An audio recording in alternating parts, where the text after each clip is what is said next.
वज़ीर आला सिंध से वज़ीर तिजारत जाम कमाल खान और गवर्नर KP की मुलाकात हुई।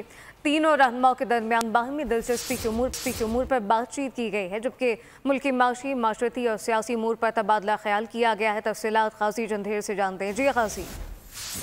जी बिल्कुल, वज़ीर आला सिंध से मुराद अली शाह से आज वज़ीर आला हाउस में वफाकी वज़ीर तिजारत जाम कमाल खान और गवर्नर KP के फैसल करीम कुंडी की अहम मुलाकात हुई है। मुलाकात में तीनों रहनुमाओं ने बाहमी दिलचस्पी के अमूर पर बातचीत की है। इस हवाले से तीनों रहनुमाओं ने मुल्क की मुआशी और मुआशरती तरक्की समेत सियासी अमूर पर भी बातचीत की है। मुआशी इशारे मुल्क की मईशत की मजबूती की निशानदही कर रहे हैं, ऐसा कहना था वज़ीर आला सिंध सैयद मुराद अली शाह का। आज की मुलाकात में वज़ीर तिजारत ने कहा कि हमें अपनी बरामदात बढ़ानी होंगी ताकि मईशत तरक्की करे। खासतौर पर वज़ीर आला सिंध ने आज की मुलाकात में कहा है कि बरामदात पर मुबनी खुसूसी तौर पर तवज्जो देनी चाहिए ताकि जो मुल्की मुआशी मसाइल हैं उनको हल किया जा सके। आज एक अहम मुलाकात थी ये जो वज़ीर आला हाउस कराची में हुई है। जी काजी जंधेर, बहुत शुक्रिया।